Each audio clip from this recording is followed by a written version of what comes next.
ভুলে ভরা। একজন লোক মারা গেছে, দুনিয়ার থেকে বিদায় নিয়ে চলে গেছে, তখন বলে ইন্না লিল্লাহি ওয়া ইন্না ইলাইহি রাজিউন।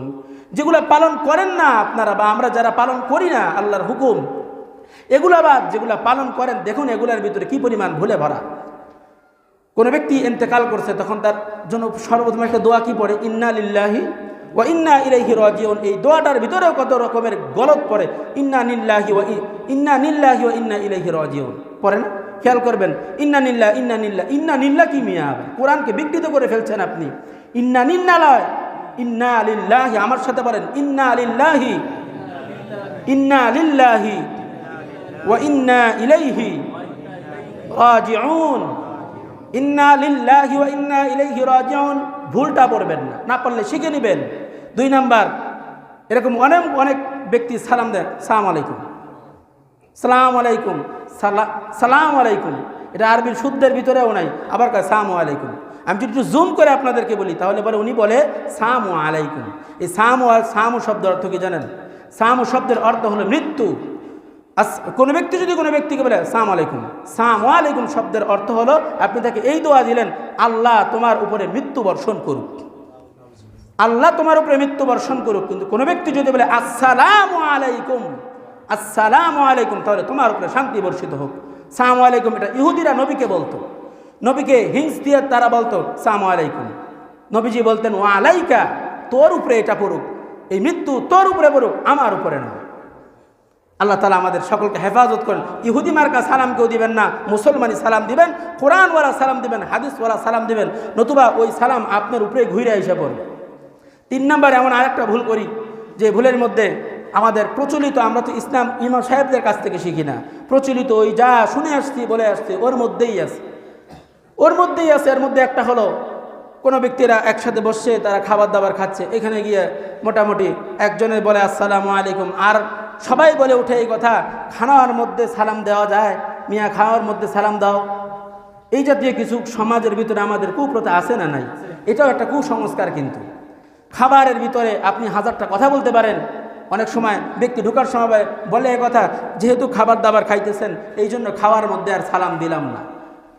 খাবার বাহির থেকে যখন আপনি ঘরে ঢুকবেন, এই ঘরে ঢুকার আগেই আপনি সালাম দেবেন, এইটাই হচ্ছে ইসলামের হুকুক। খাওয়ার মধ্যেও আপনি সালাম দিতে পারেন, তার কারণ হলো নবীজি সাল্লাল্লাহু আলাইহি ওয়াসাল্লাম খাবার ভিতরে জায়েজমূলক প্রয়োজনমূলক কথাগুলো বলেছেন। এগুলা কোনো নিষেধাজ্ঞা নেই, যেটা প্রয়োজন, একান্ত যেটা প্রয়োজন। আল্লাহ রসুল খাওয়ার ভিতরে বলছেন, আমি এই উম্মতের সৈয়দ আদম আলাইহিস সালাতু ওয়াস সালাম যত সন্তান আছে, উম্মতে মুহাম্মাদের সৈয়দ আমি। এজন্য এই সমস্ত কুসংস্কার থেকে আমরা হটি, এই সমস্ত কুসংস্কার থেকে আল্লাহ তাআলা আপনাকে আমাকে রক্ষা করেন। সকলে বলুন আমিন। মেরে মোহতারাম হাজিরিন, এই মসজিদে যা কিছু বলা হয়, এই সমস্ত কিছু বলা যখন হয়, এগুলা শুধুমাত্র কান শুক করবেন না, এগুলার প্রতি আমল করবেন। যদি আমল না করা হয়, ওই ব্যক্তি আল্লাহর কাছে কোনোদিন দামি হবে না। কিয়ামতের ময়দানও আপনি কোনোদিন দামিত্বের কাতারে দাঁড়াইতে পারবেন না। আল্লাহর কাছে যে ব্যক্তি মূর্খ থাকে, যে ব্যক্তি হচ্ছে হেদায়েতের থেকে দূরে থাকে, হেদায়েত থেকে দূরে থাকে। আজকে যে কথাটা বলেছিলাম, আমরা আমল ছাড়া মুসলমান, ইসলাম ছাড়া মুসলমান। কিয়ামতের ময়দানে আল্লাহ রাব্বুল কারীম যখন সমস্ত মানুষকে একসাথে দাঁড় করাবেন, দাঁড় করানোর পরে কোনো ব্যক্তি এসে বলবে, নামাজ এসে বলবে ইয়া আল্লাহ আমি আপনার নামাজ, আল্লাহ বলবেন ভালো ওদিকে যাও। হজ এসে বলবে আল্লাহ আমি আপনার হজ, আল্লাহ বলবেন ভালো তুমি ওদিকে যাও। এবার রোজা এসে বলবে আল্লাহ আমি আপনার রোজা, বলবে হ্যাঁ তুমিও খুব কল্যাণময়, যাও এদিকে। আল্লাহ নবী বিশ্বনবী মুহাম্মদুর রাসূলুল্লাহ ইসলামের কথাটা এইভাবে বলেন যে ইসলাম এসে আল্লাহর সামনে বলবে আল্লাহ আমি হলাম ইসলাম, ইয়া আল্লাহ আমি হলাম ইসলাম। তখন আল্লাহ তাআলা বলবেন হ্যাঁ তোমার জন্যই তো আজকে কিয়ামতের ময়দানকে একত্রিত করা, তোমার জন্যই তো বিচারের ময়দানকে একত্রিত করা, তোমার জন্যই প্রত্যেকটা মানুষের হিসাব নেওয়া। আজকে আমাদের কথাবার্তার মধ্যে ইসলাম নাই, কথাবার্তার মধ্যে ইসলাম নাই। আলেমদের থেকে আমরা আসলে ফায়দামান হতে পারতেছি না। কেন? গাফলতি ছাড়া আর কিচ্ছু নয়, গাফলতি ছাড়া আর কিচ্ছু নয়।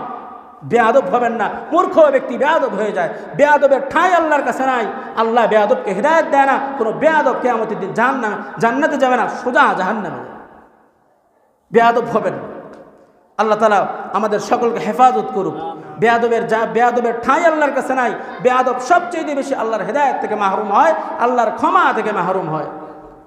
একজন ইমাম সাহেব মসজিদের ভিতরে কোনো এক অঞ্চলে নামাজ পড়াইতেন। ঠিক মসজিদে আসার একটু আগ মুহূর্তে হুজুরের অজু ছুটে গেছে। অজু ছুটে যাওয়ার পরে ইমাম সাহেব আর দেরি করেন নাই, সোজা গিয়ে নামাজে দাঁড়াইছেন। সাথে সঙ্গী যারা ছিল এরাও জানে যে ইমাম সাহেবের অজুটা ছুটে গেছে। নামাজে দাঁড়ানোর পরে এবার নামাজ শেষ। নামাজের পরে তার যে সাথে সঙ্গীরা ছিল এরা বলল, হুজুর নামাজ পড়লেন কিন্তু অজু ছাড়া ব্যাপারটা কি? কই মুসল্লিরা বৈশেই ঘড়ির দিকে ভালো মতো তাকায় থাকে ইমাম সাহেব কয় মিনিট পরে আসে, এটা ভালো মতো তাকায় থাকে। আজকে যদি 1 মিনিট দেরি করেও যাই তো ওই সময় আমার চাকরি আর থাকবে না। এজন্য বেয়াদব মুসল্লির নামাজ অজু ছাড়াই ভালো। বেয়াদবের নামাজ অজু ছাড়াই ভালো। মাশাআল্লাহ, এখানে যারা আছে এরা বেয়াদব না। বেয়াদব হইলে আমি ওই সময় তাকে বলে দিতাম, বুঝাই দিতাম। তার কারণ হচ্ছে নামাজের সাথে ইমাম হচ্ছে একজন নেতা। ইমাম হচ্ছে নেতা। ইমাম নেতার হুঙ্কার হবে সিংহের মতন। নেতার হুঙ্কার কোনোদিন বিড়ালের মতো হয় না। নেতার হুঙ্কার কোনোদিন বিড়ালের মতো হয় না। যদি কোনো বিড়ালওয়ালা ইমাম সাহেব সমাজের থেকে থাকে তাদের জন্য সমাজ ধ্বংস হয়। আজকে সবাই মিলে গর্জে উঠুক মুসল্লিদেরকে সংশোধন করার জন্য। দেখবেন সমস্ত হুমরা সুমরা ঠিক হয়ে গেছে। সমস্ত হুমরা সুমরা ঠিক হয়ে গেছে। আলেমদের কিভাবে ইজ্জত দিতে হয়, কিভাবে সম্মান দিতে হয় এগুলো মানুষ ঠিক থেকে জানবে। কিন্তু আজকে চাকরির ভয়, এইখানে বসে আমার কথা বলা ফরজ নয়, ইমামতি করা ফরজ নয়, খতিবগিরি করা আমার জন্য ফরজ নয়, কথাটা বলা হচ্ছে ফরজ। আপনারা যারা এখানে অনেক হাজি সাহেব আছে, মসজিদের হারামাইন শরীফের ভিতরে কখনো গেলেও দেখবেন আমার চাচা গত 1 সপ্তাহ আগে হজ করে চলে আসছেন। 1 সপ্তাহ হয়ও না এখনো, উনি বলছেন। এবং নির্ভরযোগ্য এটাও শুনেছি যারা হাজি এরা জানেন, মক্কা মদিনায় যখন আজান হয়ে যায় মানুষ যার যার মসজিদে আছে, দৌড় ঝাঁপে আছে, যার যার জায়গায় বসে যাবে। নামাজের কোনো নির্ধারিত সময় নাই। ইমাম সাহেব 5 মিনিট পরেও আসতে পারেন, 10 মিনিট পরেও আসতে পারেন। এইভাবে ইমাম সাহেব আসবেন, এসে নামাজের ভিতরে দাঁড়ায় যাবেন। যখন উনি আসবেন নামাজে দাঁড়ায় যাবেন তখনই নামাজের সময়। আমি তুলনা দিচ্ছি না আমাদের দেশের সাথে, ওইটা তার জায়গার সাথে খাটে, আমাদেরটা আমাদের জায়গার সাথে খাটায়। কিন্তু এটা বললাম এই জন্য যে কোনো ব্যক্তি যেন মূর্খ না থাকেন। আমরা মসজিদ থেকে যে কথাগুলো আপনাদেরকে বলি, যে ভুলগুলো আপনাদেরকে ধরায় দিই, এগুলো আপনারা যখন মানবেন আল্লাহর কাছে মূল্যবান হবেন ভাইও। যখন মানবেন না তখন মূল্যবান হবে না। আর অমূল্য ব্যক্তির জায়গা আল্লাহর জান্নাতেও হবে না, আল্লাহর রহমের নিচেও হবে না।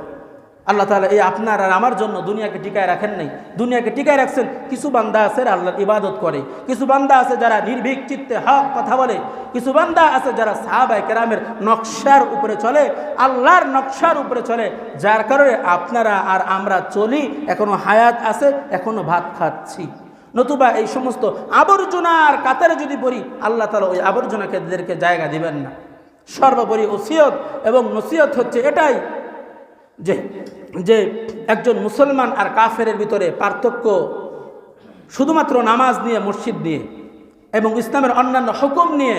আমরা দান খয়রাত করি, আপনার বিধর্মীরাও কল্যাণমূলক খাতে তারাও দান খয়রাত করে। আমরাও বলি সালাম, তারা বলে নমস্কার, কেউ বলে আদব। অনেক দিক থেকে পার্থক্য থাকলেও মসজিদের ক্ষেত্রে অনেক দিক থেকে একত্রিত থাকলেও মসজিদের ক্ষেত্রে চরম পর্যায়ের একটা পার্থক্য। আমরা মসজিদে এসে আল্লাহর কাছে শেষদা তার লুটাই দিই, তারা মন্দিরে যায়, তারা গির্জায় দেয়, তারা মসজিদে আসে না। এজন্য ভাইও 1 নম্বর ওসিয়ত এবং নসিহত 5 ওয়াক্ত নামাজ জামাতের সাথে পড়েন। কিয়ামত আজকে যে সময় নিয়ে কথা বলেন না, কিয়ামতের ময়দানে আল্লাহর কাছে মানুষের সবচেয়ে যে বড় আর্তনাদ থাকবে, আল্লাহ একটু সময় দেন, 2 মিনিট সময় দেন, দুনিয়াতে অল্প একটু সময় দেন, আমি যাব গিয়ে আল্লাহ আপনার হুকুমগুলো আদায় করবো। মেরে ভাইও আল্লাহ 1 সেকেন্ড সময় দিবে না। শুধু তাই নয়, কিতাবের ভিতরে এমনটাও লেখে, ওকে যদি আবার দুনিয়াতে পাঠায় আবার ওইটাই করবে। ওরে যদি আবার দুনিয়াতে পাঠায় ও ওইটাই করবে যেটা সে করে জাহান্নামের আসামি হয়েছে। আল্লাহ তাআলা আপনাকে আমাকে আমল করার তৌফিক দান করেন। সকলে বলুন আমিন। আমাদের ভিতরে যেন দাড়ি চলে আসে, তার কারণ হচ্ছে এটা হচ্ছে ট্রেডমার্ক মিয়া সিল। প্রত্যেকটা মাল নেওয়ার সময় দেখেন এটা কোন কোম্পানির। ঠিক এমনিভাবে একজন ব্যক্তি যখন ইন্তেকাল করবে কবরে আগে দেখবে তার ভিতরে কোন সিলটা আছে।